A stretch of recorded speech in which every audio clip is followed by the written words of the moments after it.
Hi, everyone. Welcome to another episode of the Leverage Your Podcast show. And this one is for beginners, people that haven't really stepped into their full authority, guesting on podcasts, maybe speaking on stage, and are holding back a little bit. So we're going to be going into some mindset and really stepping into your authority and your visibility. And so I want to introduce you to Lisa Kalmin, a transformational coach and a mindset wizard. So I'm excited to have this conversation with you, Lisa. Oh, I'm thrilled to be here, Lindsay. Thank you for asking. It's so fun to be on a different kind of podcast. It's not my usual mindset stuff. Yeah, You know, yeah, even though we're going to 100%. talk about mindset. Yeah. Yes, because it affects everyone. And I find like for those that are guesting on podcasts, they either hold themselves back from Mm. not guesting. They know they should, but they're just like fearful about how they're going to show up or what they look like, or just, I don't know, just don't have that sense of confidence, I guess, in their authority. So Yeah. what would you say is that block that's keeping them stuck? Well, in mindset work, it affects everything. So how we are anywhere is how we are everywhere. How we do anything is how we do everything. So that lack of confidence or holding themselves back is probably not just in their podcast speaking. And one of the, I think, things we all tell ourselves is if we're new at something, we may not be good at it yet. And so that's just something that I think culturally is kind of in the water. The other thing that I think holds people back is their more from their old tapes, what we call, those limiting beliefs that say, that, and much of this, and this is the work I do with people all the time, is much of it is sort of quote downloaded through our culture, whether especially for women, sometimes there's a already existing bias against women, as we know.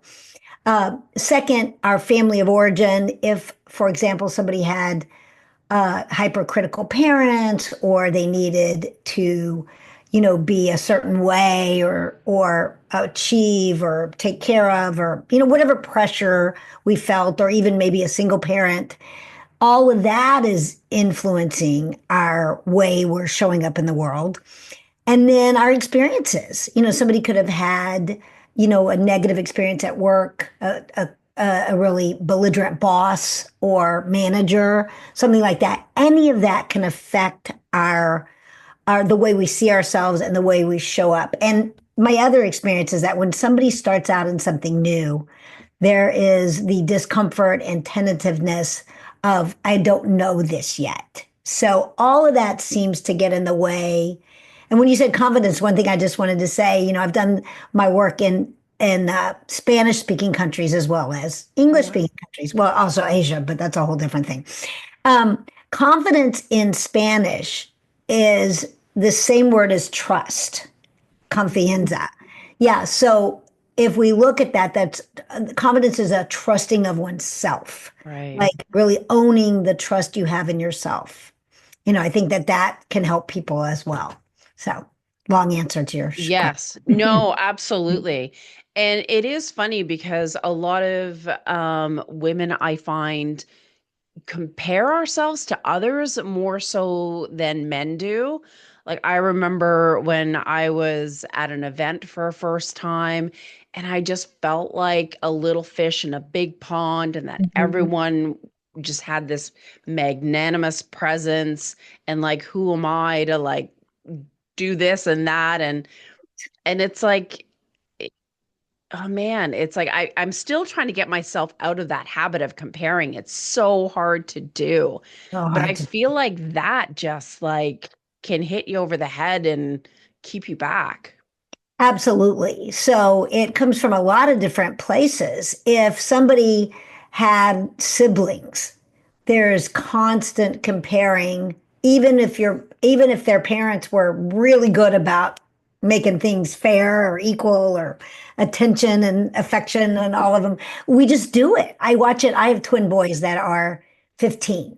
They are fraternal twins. They're 2 minutes apart. And there is a clear older brother, younger brother dynamic, even though Interesting. it's 2 minutes. Yeah, it's a fascinating, and I think we work really hard at making sure it's not one or the other. And it doesn't matter. It just happens. We compare ourselves. And so that starts out, if you have a lot of siblings. The other thing is, you were talking about women. There's been some research, and I don't remember the statistics, but women will not apply for a position until they're either qualified or overqualified. Oh, wow. Whereas men, like 60% of the applications they're not quite qualified, but they'll go for it. There is just a different, I don't know if it's genetic. I'm sure there's Yeah. something there that I don't know about. And it's definitely cultural, definitely cultural. I'll never forget you're talking about, stepping up. I worked in the financial services industry for 8 years before I stepped into transformational work. And I'll never forget there was a woman who I worked with, and was an investment person supporting kind of the salespeople.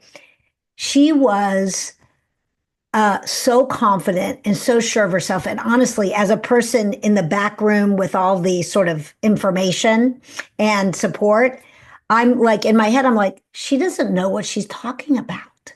She's like out there selling, just going for it, and honestly didn't have the technical expertise at all. And I just watched her be successful. I just watched it. And she was unusual for the women I worked with. She had been a professional golfer. So anyway, if you hear my dog barking, it's fine. Yeah. It's dog, it's dog barking time.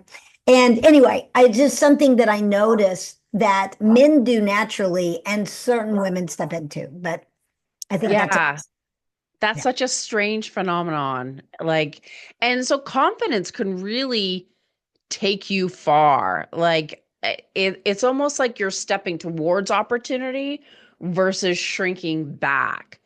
So for those that are kind of they believe in themselves, they know that they're helping their clients, but they're not necessarily really booking themselves on podcasts as much as they should.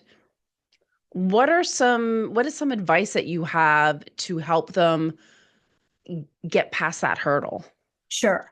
So one of the things I love to talk about with people is as we can call it visioning, we can call it stepping into stand. I call it standing in the future, being in your future vision. Now, 30 years ago, 35 years ago, when I started this work, vision people really thought was just about eyesight. Now we hear that term a lot, and so I would invite your listeners to think about, write it out. It depends if they're, if writing helps them or visualizing helps them or sitting down and putting on some music, and visualize a moment where you're on stage or you're in a podcast, living into and being confident, holding your authority, really engaging, being exactly who you want to be, the qualities that you want to be, and then begin practicing. Write those qualities down: Mhm. confidence, open, powerful, engaging, whatever that is. And begin to practice being those qualities, stepping into those qualities now. And then maybe you start at the grocery store. Maybe you start at ordering the coffee. Maybe you start practicing in front of the mirror. And one of the things you were talking about, podcast and stepping out, stage, obviously, people are seen. And I think about, a lot of podcasts are videoed, but I never watch a podcast. I listen to a podcast. I listen Mhm. on my phone. I listen in my car. I listen on my walks. I listen walking my dog, whatever. So I would first recommend that people not get hung up on that part, Sure enough. especially podcast thing. But the key is stepping in. All leaders, if you think about people you admire as leaders, people you admire as people of authority, they're exuding the qualities that they want people to be attracted to.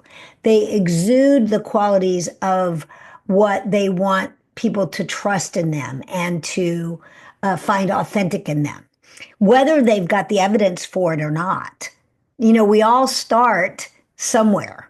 You Yes. don't have to have the evidence already. 20, 30, I have 35 years of experience now. And am I more confident now than I was 30 years ago? Probably.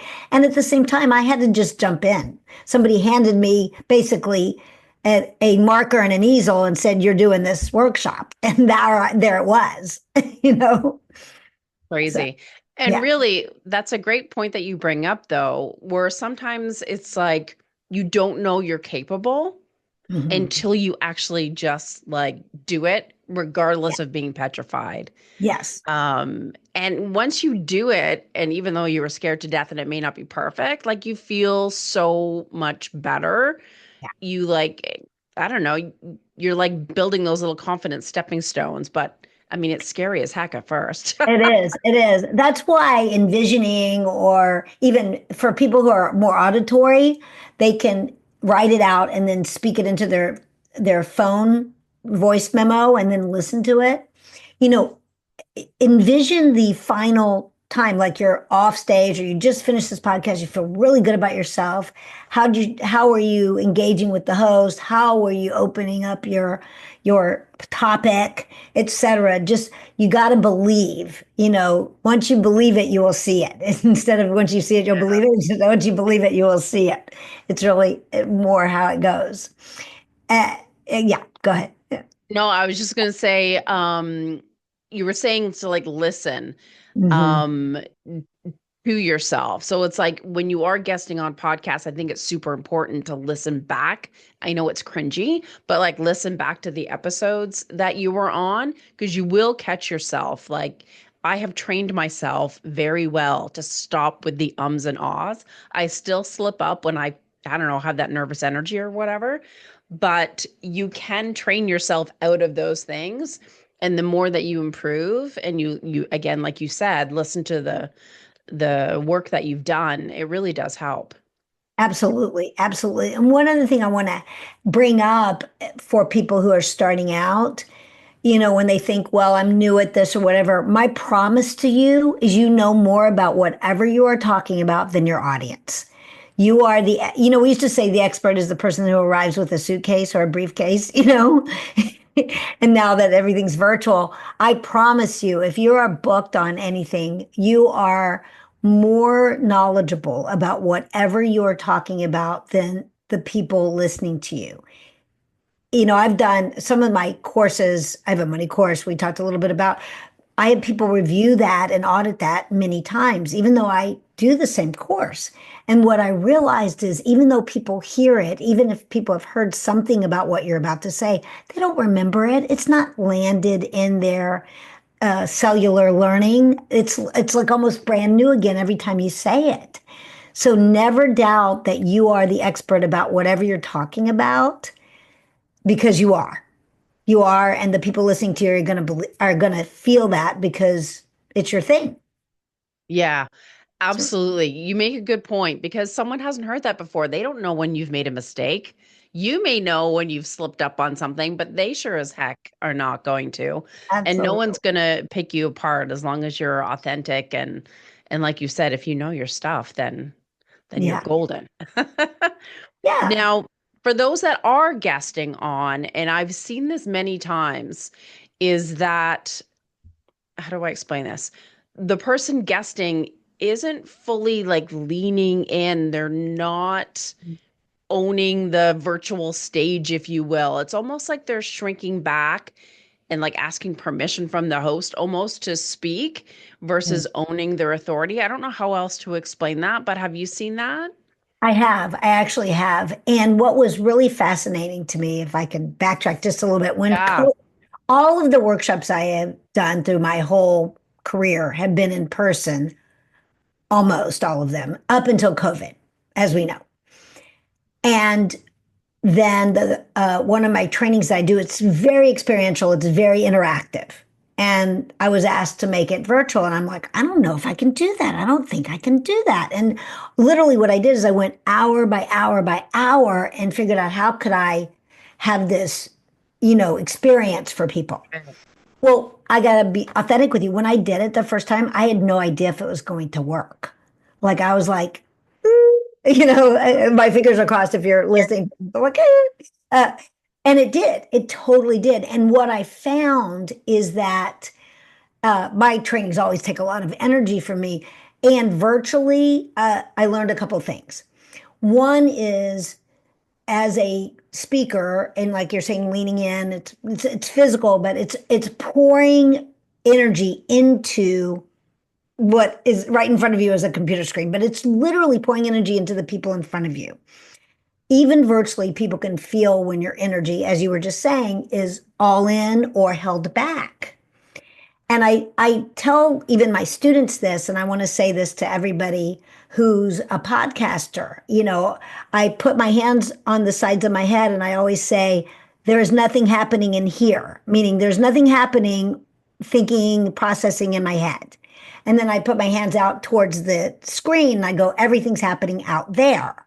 And what I mean by that is literally when we are thinking about processing, what am I going to say next? Da, da, da, da. And that's why being prepared is so important. I think that's really, we even talked a little bit about what we're going to talk about. And even though we've both done this for a long time, we prepare because we're professionals. Uh, have your energy flowing out. Like nothing says you don't care and you're disconnected as much as, or that you don't matter, the person doesn't matter as is you holding back your energy.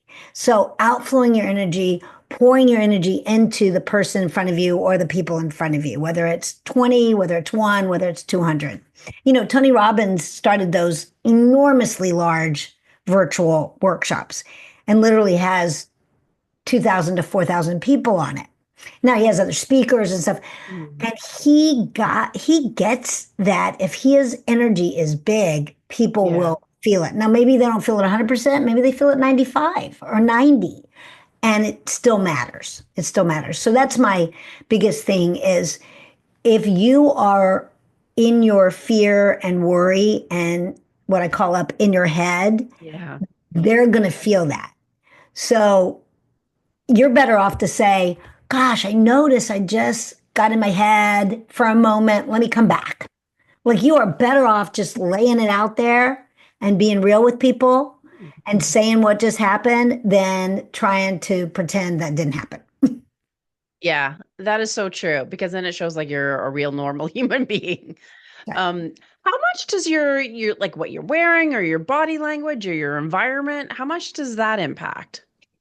You know, it's a great question because you and I had a prep call and I'm in my baseball cap, whatever. And now I want people to look at me like uh, I'm an excellence. I don't know how to say it. I'm an Yeah. excellence. So, I've got a nice shirt on. I got my jeans on. I got my tennis shoes on, the value of Zoom.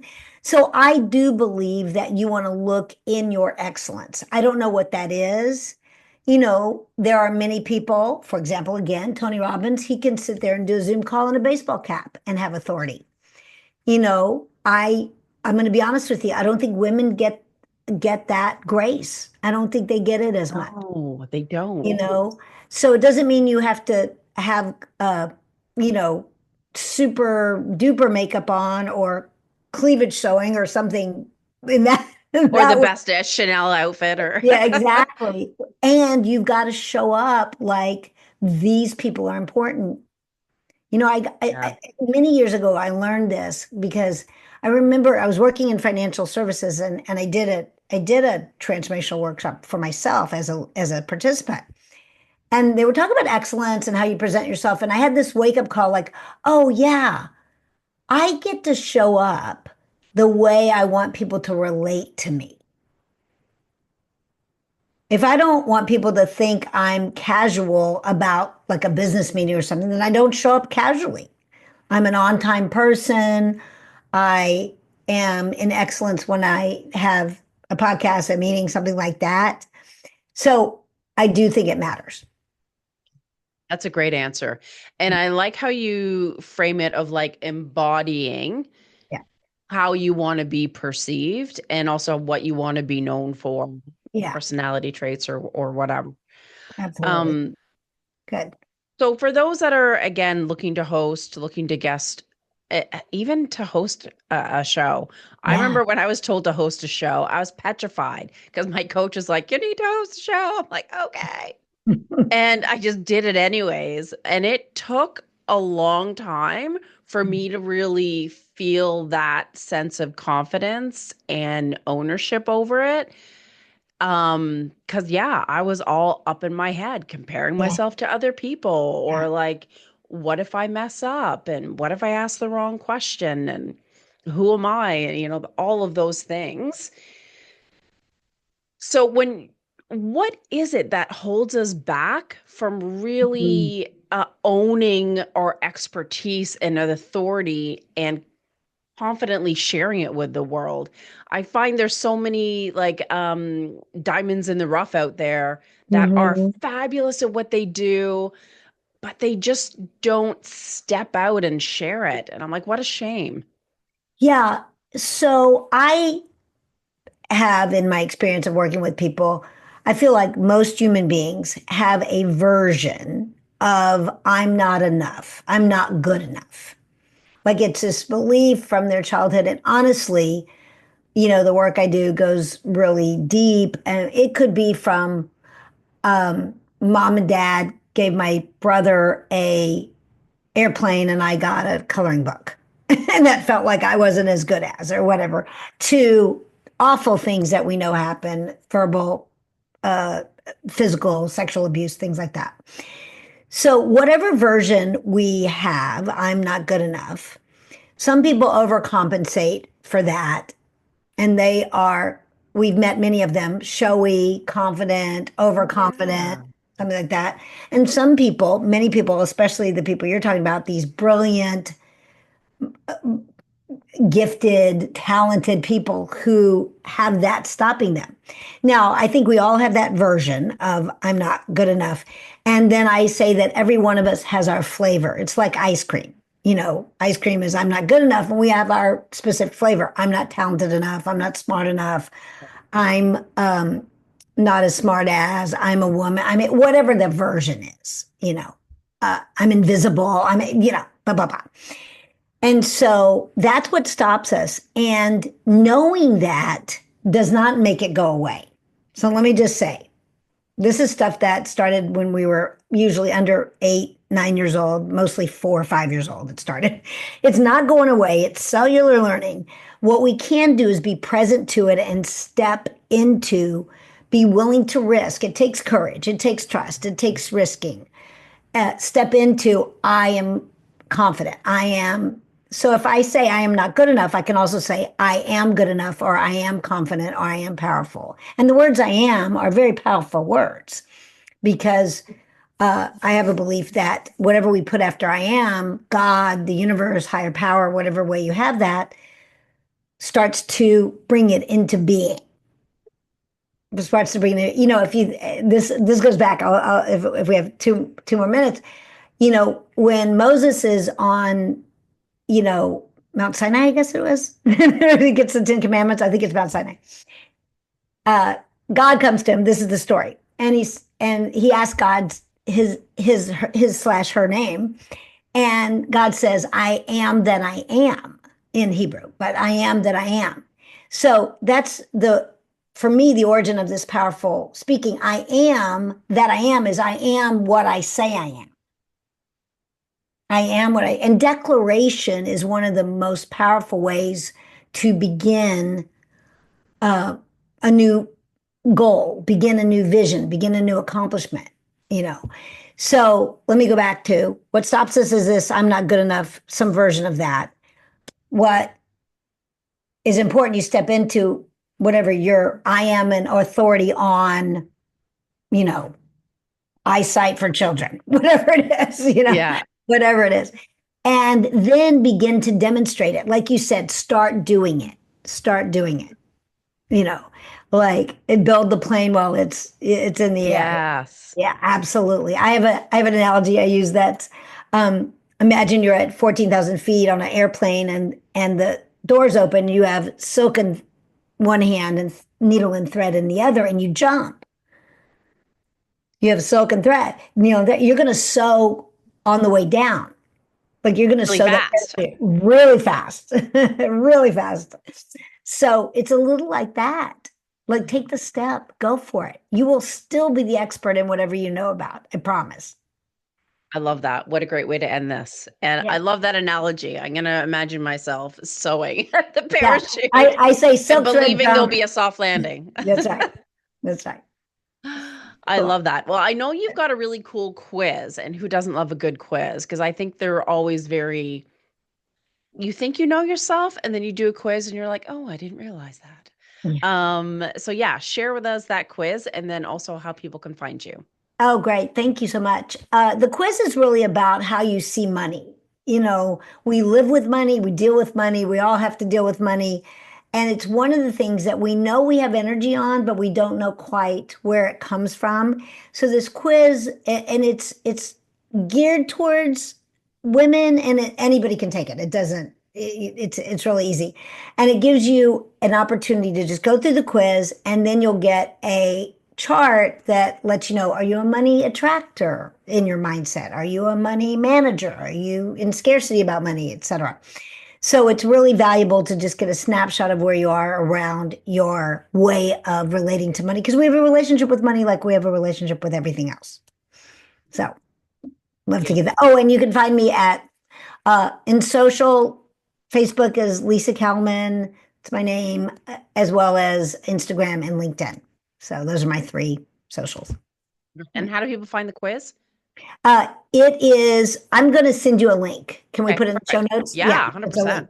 It's a link. Yeah, great. Yeah, so go to smoothbusinessgrowth.com in my podcast section. And of course, we'll have the show notes in there as well. Yeah, thank you for sharing this information. And I'm hoping it inspires more people to host a show or guest and really step into their authority. Yeah, yeah, you got this. I promise you. And by the way, you are, my belief about human beings is that every human being has a magical gift to give to the world, and that everyone's is distinct and different, and nobody can replace the gift you have. And so that's why I invite you to go share your voice, everyone. Yeah, love it. Thanks. Awesome. So thanks, folks, for joining us. I hope that was helpful for you, and we'll see you next week on the Leverage Your Podcast Show.